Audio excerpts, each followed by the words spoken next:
नमस्कार दोस्तों और स्टडी विद ज्ञान प्रकाश में आपका बहुत बहुत स्वागत है। आइए शुरू करते हैं 20 दिसंबर के करंट अफेयर। और दोस्तों शुरुआत करेंगे रिवीजन से। और 18 और 19 दिसंबर को हमने पढ़ा था कि हाल ही में आयोजित होने जा रहा मिस वर्ल्ड 2021 पेंजेंट कोविड-19 की वजह से टाल दिया गया है। इसका आयोजन कहाँ पर हो रहा था? प्यूर्टो रिको में। नए सीडीएस की नियुक्ति तक तीनों सेनाओं के बीच समन्वय के लिए चीफ्स ऑफ स्टाफ कमेटी की पुरानी व्यवस्था लागू की गई है। इसके हेड बनाए गए हैं यानी कि अध्यक्ष एम नरवाने, थल सेना अध्यक्ष। किस देश ने हाल ही में अपना सर्वोच्च नागरिक सम्मान नगदक पेलजी खोरलो से प्रधानमंत्री मोदी को सम्मानित करने का ऐलान किया है? यह देश भूटान है। और किस राज्य के मिथिला मखाना को जीआई टैग प्रदान किया गया है? इसका उत्तर हो जाएगा बिहार। पहले इसका नाम बिहार मखाना था और अब इसका नाम कर दिया गया है मिथिला मखाना। आत्मनिर्भर भारत रोजगार योजना के अंतर्गत लाभार्थियों की संख्या सबसे अधिक कहां पर है? तो महाराष्ट्र में है। और भारत के किस राज्य की दुर्गा पूजा को यूनेस्को की अमूर्त सांस्कृतिक विरासत यानी कि इनटेंजिबल कल्चरल हेरिटेज लिस्ट में शामिल किया गया है? तो कोलकाता, पश्चिम बंगाल। मां उमिया धाम विकास परियोजना की आधारशिला कहां पर रखी गई है? इसका उत्तर था गुजरात। और किस आईआईटी ने स्वदेशीकरण के प्रयास तेज करने के लिए इंडियन एयरफोर्स के साथ समझौता ज्ञापन पर हस्ताक्षर किए हैं? इसका उत्तर था आईआईटी दिल्ली। बहुत ही इंपॉर्टेंट है, इसको जरूर याद रखिएगा। ओडिशा सरकार ने महिला सशक्तिकरण के लिए मिशन शक्ति लिविंग लैब स्टार्ट करने के लिए किसके साथ एक समझौता किया है? इसका उत्तर हो जाएगा यूएनसीटीडीएफ। और सूर्य को छूने वाले दुनिया के पहले अंतरिक्ष यान पार्कर सोलर प्रोब को तैयार किया गया है नासा के द्वारा। तो फ्रेंड्स ये प्रश्न थे। इसके अलावा कुछ प्रश्न और भी थे, जैसे कि त्रिभाषी भूमि पासबुक जो कि हिंदी, अंग्रेजी और उर्दू में होगी, इसे किसानों के लिए जारी करेगा जम्मू और कश्मीर। हाल ही में अंतर्राष्ट्रीय चाय दिवस मनाया गया। कब? 15 दिसंबर को। हालांकि 2019 से इसे 15 दिसंबर की जगह अब 21 मई को मनाया जाता है। भारत अंतर्राष्ट्रीय विज्ञान महोत्सव 2021 का आयोजन पणजी, गोवा में हो रहा है। और निजी इस्तेमाल के लिए भांग को मंजूरी देने वाला पहला यूरोपीय देश बन गया है माल्टा। देश की सबसे महंगी बिकने वाली चाय बन गई है मनोहारी गोल्ड टी। और इसकी कीमत कितनी है? लगभग 1 लाख रुपए प्रति किलो। उसमें 1 रुपये कम, 99,999 रुपये प्रति किलो। हालांकि ये पूरे भारत में केवल 2.5 किलो ही उगाई गई थी, मतलब कुल मिला के 2.5 लाख रुपए। आगे बढ़ते हैं और पहला क्वेश्चन बहुत इंपॉर्टेंट है। यहाँ पर देखिए 2 तस्वीरें दी गई हैं कोविड-19 वेरिएंट ओमिक्रॉन के बारे में, जो कि वेरिएंट ऑफ कंसर्न B.1.1.529 है। और यहाँ पर जो तस्वीर है इसको थोड़ा सा जूम करके हम देखेंगे आगे। तो क्वेश्चन होगा कि हाल ही में ओमिक्रॉन वेरिएंट के खतरे को देखते हुए किस देश ने अपने यहाँ लॉकडाउन लगा दिया है? और इसका उत्तर हो जाएगा ऑप्शन बी, यानी कि नीदरलैंड में लॉकडाउन लगा दिया गया है। तो फ्रेंड्स SARS-CoV-2 वायरस के ओमिक्रॉन स्वरूप के बढ़ते खतरे को देखते हुए नीदरलैंड ने 19 दिसंबर से 14 जनवरी तक, यानी कि 19 दिसंबर 2021 से 14 जनवरी 2022 तक का लॉकडाउन घोषित किया है। नीदरलैंड नॉर्थ वेस्टर्न यूरोप का एक देश है और नीदरलैंड की राजधानी एम्स्टर्डम है। और आपको ये भी पता होगा कि वहाँ पर यूरो नामक मुद्रा चलती है। नीदरलैंड को अक्सर हॉलैंड के नाम से भी संबोधित किया जाता है। सामान्यतः नीदरलैंड के निवासियों तथा इसकी भाषा दोनों के लिए डच शब्द का प्रयोग किया जाता है। नीदरलैंड पूर्व में जर्मनी का हिस्सा था। और कोरोना वायरस के नए वेरिएंट ओमिक्रॉन को लेकर भारत सरकार ने भी आगरा, प्रयागराज, वाराणसी, लखनऊ और कानपुर में बड़ी संख्या में आने वाले विदेशियों पर नज़र रखने के निर्देश भी दिए हैं। तो ओमिक्रॉन को लेकर पूरी दुनिया में अब जो हालात हैं वो चिंताजनक हैं। और कुछ देशों ने तो अपने यहाँ लॉकडाउन लगाना भी स्टार्ट कर दिया है। फिलहाल फ्रेंड्स अगर आप ये तस्वीर देख रहे हैं तो ये मैप है और इसमें आप देख रहे हैं ये है हमारा प्यारा भारत, ठीक है। और इसके बाद यहाँ पर ये रहा नीदरलैंड, ठीक है। थोड़ा सा इसको जूम करें तो ये रहा नीदरलैंड। आप देख रहे हैं कि पड़ोस में इसके यूनाइटेड किंगडम भी है, ठीक है। और ये है जर्मनी, जर्मनी का हिस्सा कभी हुआ करता था नीदरलैंड।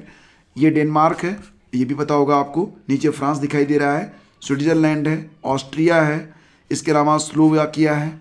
तो तमाम देश आपको यहाँ पर दिखाई दे रहे हैं। नीदरलैंड का हिस्सा आपको यहाँ पर स्पष्ट दिखाई दे रहा होगा।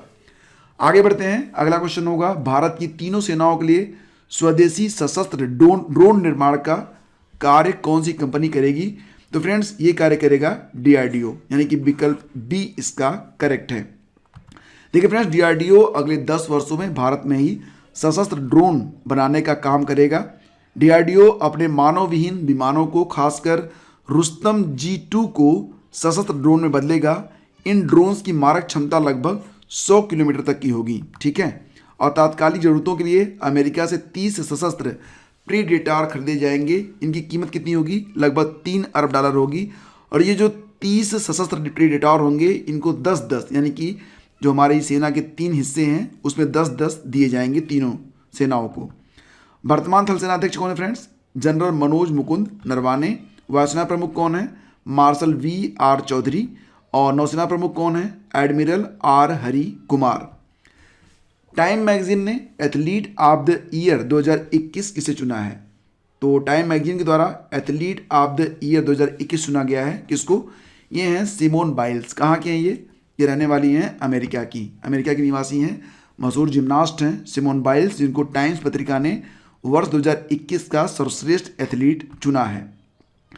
टाइम्स पत्रिका ने अभी हाल ही में person of the year award भी दिया था, मतलब पर्सन ऑफ द ईयर घोषित किया था। किसको? एलन मस्क को।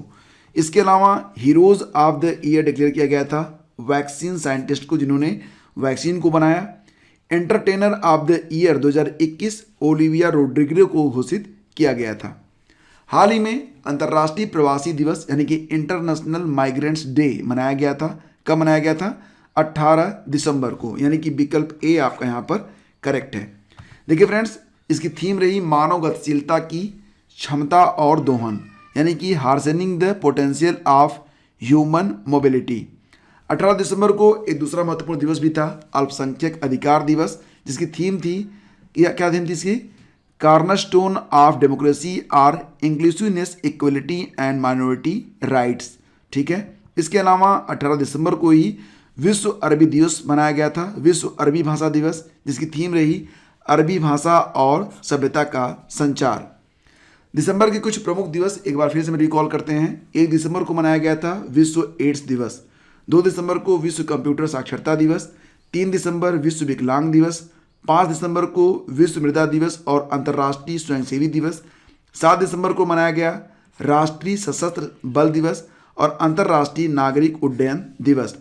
9 दिसंबर को मनाया गया अंतर्राष्ट्रीय भ्रष्टाचार रोधी दिवस। 10 दिसंबर मानवाधिकार दिवस। 11 दिसंबर अंतर्राष्ट्रीय पर्वत दिवस और 12 दिसंबर को मनाया गया अंतर्राष्ट्रीय सार्वभौमिक स्वास्थ्य कवरेज दिवस। Global entrepreneur of the year award 2021 से किसे सम्मानित किया गया है? तस्वीर आप पहचान रहे होंगे, ये हैं कुमार मंगलम बिगड़ा, यानी कि ऑप्शन बी हमारा करेक्ट है। कुमार मंगलम बिरला हैं जिन्हें global entrepreneur of the year award 2021 से सम्मानित किया गया है। देखिए फ्रेंड्स, आदित्य बिरला ग्रुप के ये मतलब जो आदित्य बिरला ग्रुप है उसके अध्यक्ष हैं कुमार मंगलम बिरला। इनको सिलिकॉन वैली से बाहर स्थित द इंडस एंटरप्रेन्योर से global entrepreneur of the year award business transformer से सम्मानित किया गया है। कुमार मंगलम बिरला पहले भारतीय उद्योगपति हैं जिन्हें शीर्ष वैश्विक व्यापारी नेताओं सत्या नडेला, एलोन मस्क और जेफ बेजोस के साथ वैश्विक उद्यमिता के लिए पुरस्कार प्राप्त हुआ है। हाल ही में RAI नामक सुपर टाइफून ने किस देश को प्रभावित किया है? इसका उत्तर हो जाएगा विकल्प ए, यानी कि फिलीपींस को। तो फिलीपींस इस वक्त साल के सबसे भयंकर तूफान से जूझ रहा है, तूफान जिसका नाम है राय, और राय को 5वीं कैटेगरी का तूफान माना गया है। एग्जाम में प्रश्न आ सकता है कि फिलीपींस में आए राय नामक तूफान को किस कैटेगरी में रखा गया था? तो 5वीं कैटेगरी में इसे रखा गया था और ये काफ़ी भयानक था। बोहोल प्रांत के साथ साथ इसने सेबू, लेते, सुरीगांव, डेल नार्ड प्रांत को भी चपेट में लिया है। वहीं सर्फिंग की लोकप्रिय जगह सिरगांव और दीनागढ़ द्वीप समूह भी इससे प्रभावित हुए हैं। देखिए फ्रेंड्स, तौकते नामक तूफान आया था कहाँ पर? भारत में आया था। यास चक्रवात से प्रभावित हुआ था बंगाल। हाइसेन और मैस्कर नामक तूफान आए थे कहाँ पर? जापान में। लोटा नामक तूफान ने निकारागुआ और होंडुरास को प्रभावित किया था। और ये तस्वीर आप देख सकते हैं, फिलीपींस की तस्वीर है। काफ़ी बुरी तरह से फिलीपींस प्रभावित हुआ है राय नामक सुपर टाइफून से। हाल ही में भारत ने किस मिसाइल का सफल परीक्षण किया है? उत्तर हो जाएगा ऑप्शन डी, अग्नि पी। P means prime. तो देखिए फ्रेंड्स, 18 दिसंबर 2021 को डीआरडीओ ने ओडिशा के बालासोर तट पर डॉक्टर एपीजे अब्दुल कलाम द्वीप से नई पीढ़ी की परमाणु सक्षम बैलिस्टिक मिसाइल अग्नि पी का सफलतापूर्वक परीक्षण किया है। पूर्वी तट पर स्थित टेलीमेट्री और रडार स्टेशनों की सहायता से इसका परीक्षण किया गया। मारक क्षमता रही 1000 से 2000 किलोमीटर, यानी कि ये जो अग्नि पी है इसकी मारक क्षमता कितनी होगी? 1000 से 2000 किलोमीटर तक। एक्चुअली में अग्नि 1 को अग्नि पी से रिप्लेस किया गया है, ठीक है। और डीआरडीओ के अध्यक्ष कौन है? डॉक्टर जी सतीश रेड्डी, याद रखिएगा। इन्होंने सफल परीक्षण के लिए टीम के प्रयासों की सराहना की है। और यहाँ पर फ्रेंड्स हम बात करेंगे अग्नि सीरीज की मिसाइलों की मारक क्षमता के बारे में। आपने भी पढ़ा कि अग्नि पी की जो मारक क्षमता है वो 1000 से लेकर कितनी है? 1000 से लेकर 2000 किलोमीटर तक, ठीक है। 1000 से 2000 किलोमीटर। इसके अलावा अग्नि 1 700 से 1200 किलोमीटर तक, अग्नि 2 2000 से लेकर 3500 किलोमीटर तक, अग्नि 3 3000 से लेकर 5000 किलोमीटर तक, अग्नि 4 3500 से लेकर 4000 किलोमीटर तक, अग्नि 5 5000 से 8000 और अग्नि 6 जिसे भी बनाया जा रहा है ये 11000 से लेकर 12000 किलोमीटर तक वार करने में सक्षम रहेगी। तो अग्नि सीरीज जो है ये बहुत ही महत्वपूर्ण है, इनकी मारक क्षमता का हमने अध्ययन किया। आगे बढ़ते हैं, चलते हैं अगले प्रश्न पर। हाल ही में वर्ल्ड बैडमिंटन चैंपियनशिप के फाइनल में पहुंचने वाले पहले भारतीय पुरुष कौन बने हैं फ्रेंड्स?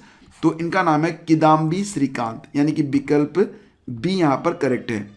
भारतीय शटलर किदाम्बी श्रीकांत 19 दिसंबर को विश्व बैडमिंटन चैंपियनशिप के फाइनल में सिल्वर मेडल जीतने वाले पहले भारतीय पुरुष खिलाड़ी बन गए हैं। और देखिए फ्रेंड्स, फाइनल मुकाबले में किदाम्बी श्रीकांत का मुकाबला सिंगापुर के लोह किन यू से हुआ, यानी कि लोह किन यू को क्या मिला है? इनको गोल्ड मिला है। और किदाम्बी श्रीकांत को क्या मिला है? इनको जो है सिल्वर मिला है। भारत के ही लक्ष्य सेन को कांस्य मिला है। ब्रोंज किसने जीता? भारत के ही लक्ष्य सेन ने। इस प्रकार से एक ही प्रतियोगिता में भारत ने 2 पदक हासिल किए हैं। और विश्व बैडमिंटन चैंपियनशिप 2021 का आयोजन स्थल रहा स्पेन। स्पेन का हुएल्वा नामक शहर, स्पेन का हुएल्वा नामक शहर था।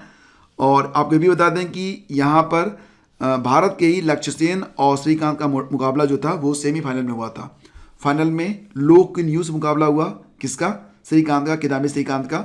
और इसमें लोह किन यू सिंगापुर को क्या मिला? गोल्ड मेडल मिला। किदाम्बी श्रीकांत को सिल्वर मिला, लक्ष्य सेन को मिला कांस्य यानी कि ब्रोंज मेडल। अगला क्वेश्चन होगा कि किस राज्य सरकार ने 10 साल पुराने सभी डीजल वाहनों का रजिस्ट्रेशन रद्द करने की घोषणा की है? तो ये सरकार है दिल्ली सरकार। ऑप्शन डी इसका करेक्ट है। हालांकि ये वाहन किसी अन्य प्रदेश में ले जाकर चलाए भी जा सकते हैं। इसके लिए आपको जो है एक एनओसी भी जारी किया जाएगा। 1 जनवरी 2022 से 10 साल पूरे होने वाले सभी वाहन जो होंगे उनको डी रजिस्टर कर दिया जाएगा, जितने भी डीजल वाहन होंगे। और अगर यहाँ पर बात करें फ्रेंड्स एनजीटी के बारे में, तो मतलब नेशनल ग्रीन ट्रिब्यूनल, और गठन हुआ इसका एनजीटी एक्ट 2010 के द्वारा 18 अक्टूबर 2010 में ही। और इसी के साथ आगे बढ़ते हैं, चलते हैं अगले क्वेश्चन पर। हाल ही में भारत मध्य एशिया वार्ता कहाँ पर स्टार्ट हुआ है? तो भारत मध्य एशिया वार्ता की शुरुआत की गई है नई दिल्ली में। विकल्प ए आपका करेक्ट है। 18 से 20 दिसंबर यानी कि 3 दिन तक यह आयोजन किया गया। मेजबानी की गई भारतीय विदेश मंत्री एस जयशंकर के द्वारा। इसके अलावा कजाकिस्तान, किर्गिज गणराज्य, तजाकिस्तान, तुर्कमेनिस्तान और उज्बेकिस्तान के विदेश मंत्रियों ने भी इसमें पार्टिसिपेट किया। भारत मध्य एशिया वार्ता की तीसरी बैठक के हिस्से में मंत्री भारत और मध्य एशियाई देशों के बीच संबंधों को मजबूत करने पर चर्चा कर रहे हैं। तो फ्रेंड्स ये थे आज के यानी कि 20 दिसंबर के करंट अफेयर। मिलते हैं आपसे 21 दिसंबर के करंट अफेयर में। वीडियो को पूरा देखने के लिए आपका बहुत बहुत धन्यवाद। प्लीज़ इसे लाइक और शेयर जरूर कीजिएगा। बहुत बहुत धन्यवाद। Thank you so much.